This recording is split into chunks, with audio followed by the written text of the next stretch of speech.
Hello, everybody. I believe we are live. Thank you all so much for joining us for Marketplace Impact, Social Enterprise Research and Stories. I'm Liz. I'm the CEO of Bisocial Canada, and I am so pleased to be able to welcome you all to the second part of a two-part series looking into the social value marketplace. If you weren't able to join us for part one, don't rush there now, stay with us. But after we end today, you can go to the Bisocial Canada website to find the Buy with Impact report and go to the Bisocial Canada YouTube channel to see all the recordings from part one, which was looking at the demand side of the marketplace and purchases. Today, we are looking at the supply side of the marketplace, social enterprise, and we'll be sharing the findings from social enterprise research and sharing lots of stories. Before I jump any further into the discussions that we'll be having today, I would like to welcome to the stage Lynn White. And Lynn is going to welcome us all today. Lynn is a member of the Gitgathla Nation and the CEO of Access. Access is an Indigenous nonprofit that provides employment, training, and development supports for Indigenous folks in the Metro Vancouver area. And thank you so much, Lynn, for taking the time to welcome us all and share your teachings with us to ground us all this morning or this afternoon, depending on where folks are joining from. Good day. Thank you so much. I feel so honored to be on screen with you all. So I'd like to start off with acknowledging the territories that we all reside on right throughout Canada. I personally am on the shared territory of the Musqueam, Squamish, and Tsleil-Waututh peoples. That's Coast Salish. And we do the land acknowledgement just as a small token of respect. And I feel like it represents a step in the right direction towards reconciliation. I'm just going to share some of my language. Luam Godu, Wilni Kanisam, Laniam Yatka, Nidiwayu, Ganhada, Nidipadaga Gu, Nawabs Hegwalum Laha. So what I've said there in translation is that I feel really good to be with you all today. My heart feels light and happy to be here. My Somaliak, that's our language, name is Laniam Yathga. That means the way the raven walks. My English name is Lynn White, and I'm in the Raven clan from the house of Hegwalom Laha. So that's a little bit of my language that I'd like to share with you. I also just wanted to speak a little bit about Canadian Indigenous trade before the arrival of settlers. So we already had a pretty complex and sophisticated network of economic and cultural exchange, and that really played a crucial role in the livelihoods and development of our societies across Canada. The trade system was predated from contact by thousands of years and was based on the exchange of a wide range of goods, including food and resources and tools and cultural items. And because our trade was influenced by such diversity that we have in Canada and all the different regions, so we inhabited a range of ecosystems, from coastal forests to the plains to the Arctic tundra. This diversity led to the availability of a wide variety of resources that were highly sought after in trade. And our networks crisscrossed North America. And that enabled our communities the exchange of goods over long distances. Some of the most well-known trade routes included the St. Lawrence River and the Great Lakes, the Mackenzie River, and the Pacific Coast. And so these routes allowed for the exchange of items like furs, shells, minerals, and food. Our people formed trade partnerships with neighboring groups, and that was built on trust and mutual benefit. Communities specialized in producing certain goods, such as pottery, baskets, or tools, and traded these items for the resources that they did not have access to locally. One of the most significant trade goods included furs, especially beaver pelts. Other trade items included copper, obsidian, shells, flint, and a wide variety of foodstuffs, such as fish, game, and berries. We also exchanged ceremonial and cultural items, which played a vital role in maintaining spiritual connections and social bonds. This included masks, totem poles, weaving, beading, and our traditional art.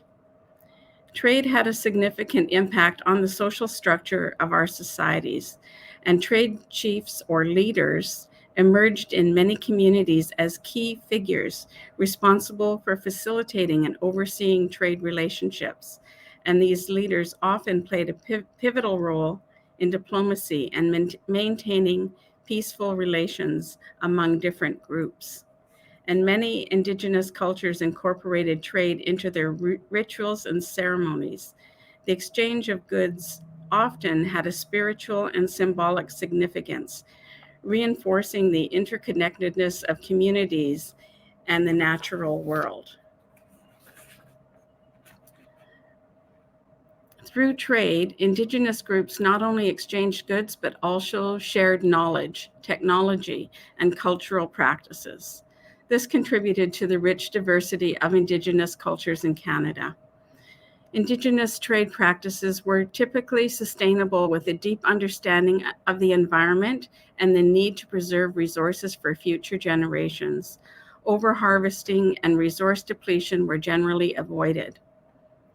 So Canada's Indigenous trade before the arrival of settlers was a dynamic and intricate system that played a central role in the economic, cultural, and social life of Indigenous communities.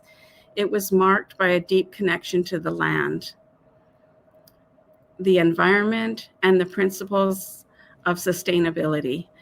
This pre-contact trade system laid the foundation for the later fur trade with European settlers and continues to influence Indigenous cultures and ceremonies in Canada today, as we have our powwow system and our cultural meetings that we have all across the country.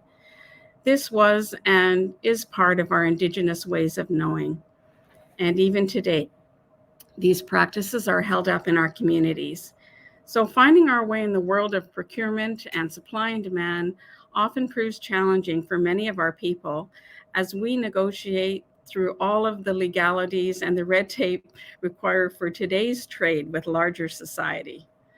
So I hope as we move in the direction of truth and reconciliation that we will be a bigger part of the social fabric and make more of an impact to what we have to offer and be better equipped to compete in today's society.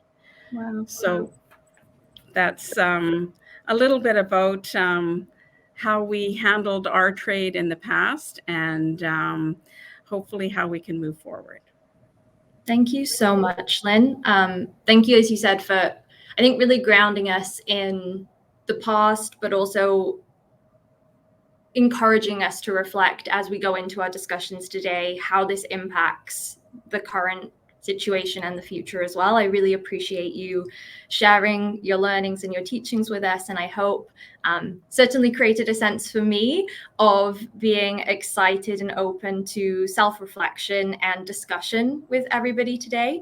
And so on a pragmatic level, I'm now going to take us into a little bit of an introduction for folks to the AirMeet platform, which we've chosen specifically because we think that in a virtual space, it's a great platform that allows us to engage and interact with each other.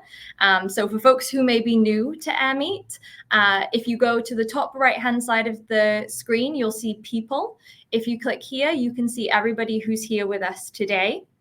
And if you want to send them a direct message, you can click on them and send them a message. If you go along to the next button, that is messages. So there you'll be able to see all of the direct messages you've sent and received. And if you go furthest along, you'll see your profile, which will be your name. If you click there, you can change your profile if you want to update any details that you have showing about yourself right now. And if you want to change anything about your audio and video settings, you can update those there too. Just below that is the big chat function, and that's the chat for the whole event today. So anything that you write there, everybody will be able to see. It's awesome to see that there's already some back and forth in there. You'll see some notes from Emma as well. And we strongly encourage you to use that chat function to share your thoughts, to share your examples during all of our sessions today. Moving over to the main stage, which is where you can see me right now. If you look directly below me, you should see to the right hand under me is a little emoji. And if you click on that, it will give you a range of emojis that you can use to react to the discussions today. So if you want to practice that now, great, everyone's giving me a round of applause, thumbs up. So we strongly encourage you again to use those. You can do that either by clicking on them or by using the 1 to 7 on your keyboard. And again, still in that row directly below me, you'll see CC. If you click there, that will show the closed captions throughout the sessions today. If you are having any tech issues, you should see in the bottom right-hand corner of your screen a purple circle with a question mark. If you click on that, it will open up AirMeet support. And if you want to chat with anybody from the Bisocial Canada team about any tech issues, if you go back up to people and search for Emma Reinhardt, then she will be able to help you. Currently, what I'm sharing with you is the extent of my AirMeet knowledge that Emma gave me. So don't look for me if you have any tech issues, but Emma will definitely be able to help you out. If you do want to discuss any of the things that we're talking about today, absolutely look for me and people. I would love to chat a little bit more about the discussions we'll be having. And also look for me in the tables. So between the sessions today, we will be using the table function of AirMeet. You might have seen that when you joined us today. But between these sessions, this platform will close and you'll go back to the main page and you'll see rows of tables. So look for a table with an empty seat. Click on that and you can join the table and join the discussion. And just like in real life, you can move away from tables and mingle and join multiple tables during those 2 15-minute discussion and networking times that we'll have today. I would like to thank Chandos Construction for your support in allowing us to use the tables and AirMeet today as well. Okay, I think I covered everything there in what we need for AirMeet. So I think that we can bring up Tim and Corinne, who are going to join me to help kick off our discussion today. Because the social value marketplace requires a strong demand side, supply side, and strong policy and programmatic support from government. And our discussions today are really focused on the supply side of the marketplace. So looking at social enterprise and the growth and strength of the impacts that social enterprises have. I'm excited to kick off our discussion of this, bringing in the perspective of folks from the demand side and from government. So for folks who don't have the opportunity that I do to connect with Tim and Corinne on a regular basis, I'm just going to do some quick intros, Tim and Corinne, before we jump in. Tim Coldwell is a husband, dad, and Mohawk entrepreneur focused on leading by serving, culture, and the monetization of ideas. He is the president of Chandos Construction. Chandos Construction is a bisocial pledge leader and a purpose-driven national technical builder, leading change in the construction industry across Canada. Under Tim's leadership, Chandos has forged partnerships and relationships with impact organizations and social enterprises across Canada, which are creating opportunities for equity-deserving individuals in the construction industry. Corinne Baggley is the current Director of Social Policy in the Social Innovation and Community Development Directorate at Employment and Social Development Canada, ESDC. Corinne has over 23 years of experience in the Canadian federal government, and for the past 6 years has been supporting the development of the Social Innovation and Social Finance Strategy and the Investment Readiness Program. So I know both of you have plenty of experience working with social enterprise, supporting the growth of the social enterprise sector across Canada. We could probably talk for hours, but I've got my stopwatch going because I know we've got about 15 minutes.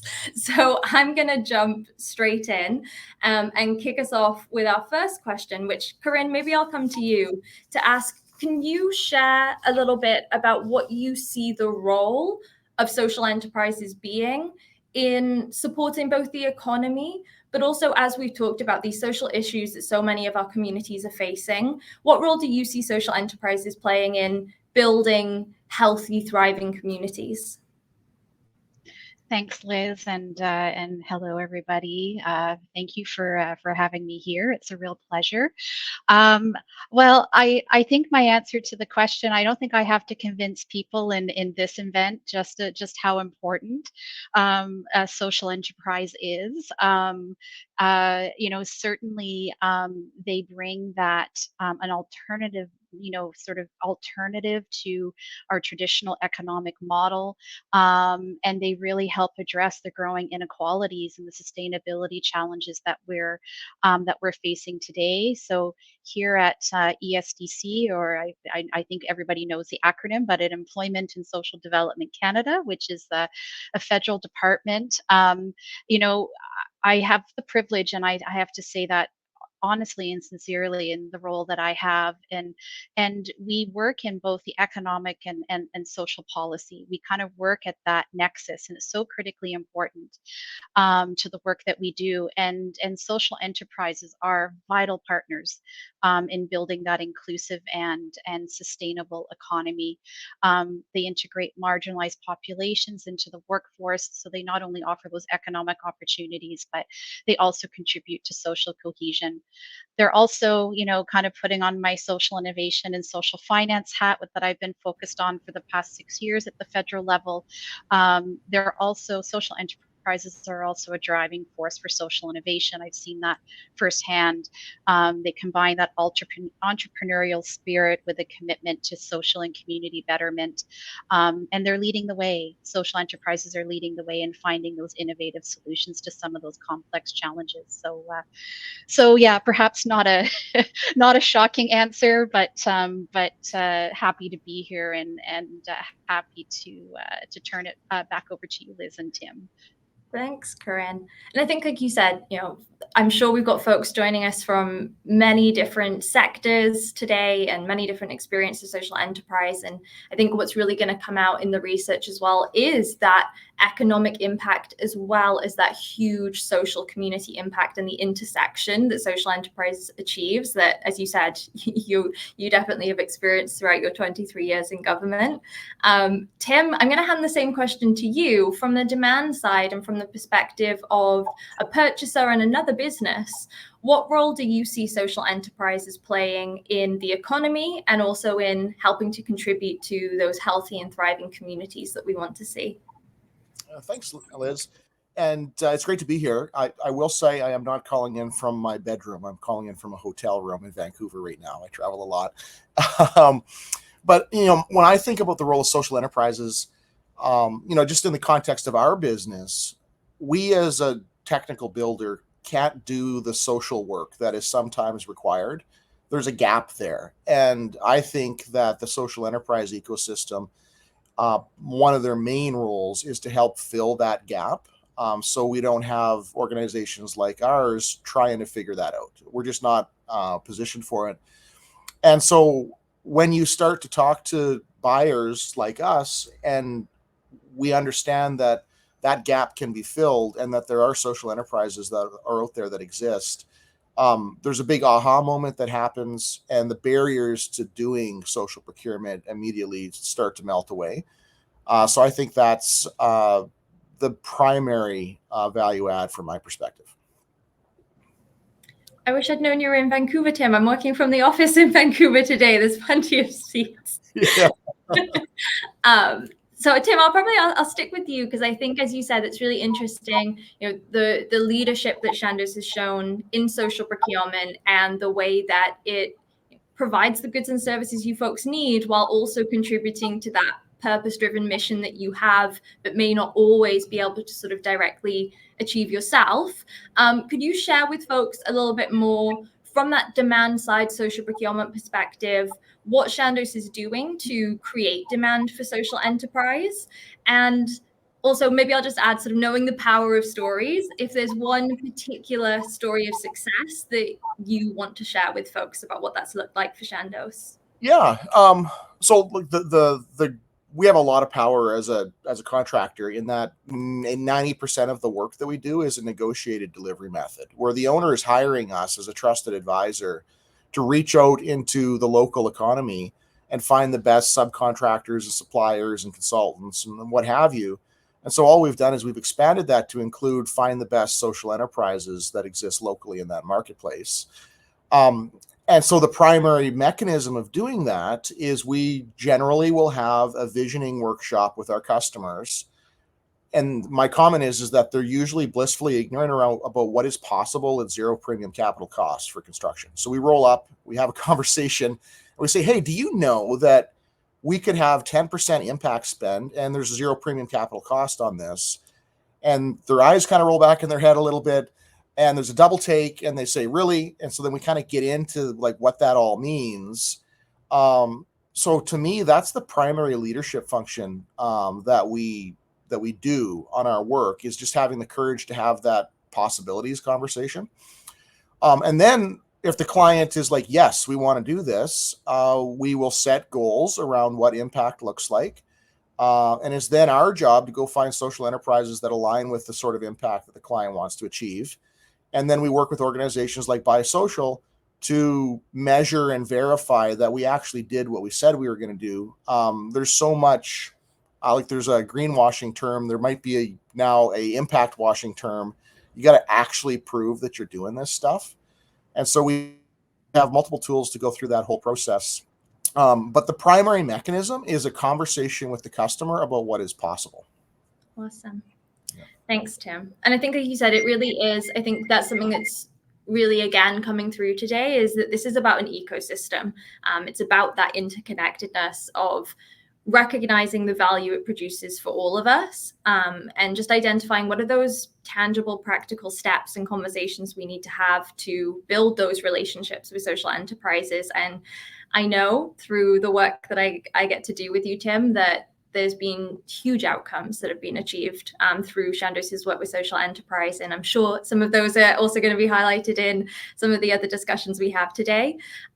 Corinne, I've got so many more questions that I want to ask you both, but I'm wondering if you can somehow condense the decades of work at ESDC into a 1 or 2 minute answer to share with folks a little bit more around SASF and IRP and maybe beyond, how ESDC is supporting social enterprise capacity building and growth across Canada. Sure. I think to help, my colleague Justin Fortin put in the chat a link to our website on the social innovation and social finance strategy. So that will give people more details on what we're doing at the federal level and in the context of that strategy. You know, we recognize as much as we talked about the amazing impact and potential of social enterprise, there are challenges and barriers that we're trying to help address at the federal level, recognizing that it's important to access financing and knowledge and skills, and creating that enabling policy and regulatory environment for social enterprise and to encourage social innovation. Under the strategy, very quickly, we have 3 foundational elements.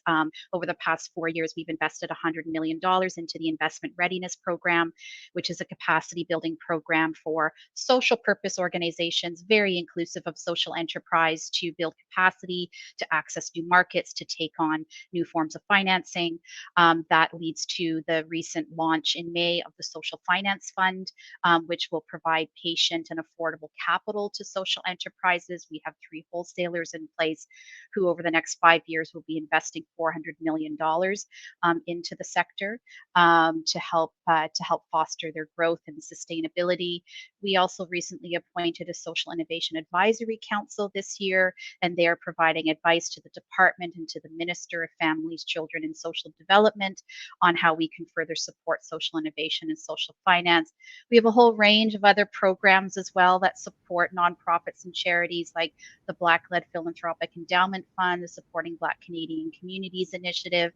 We also don't do this alone. We work across the federal family, Public Services and Procurement Canada in particular. We've done a lot of work with them over the past 2 years on supporting social procurement. So that's my, hopefully that was my quick enough answer.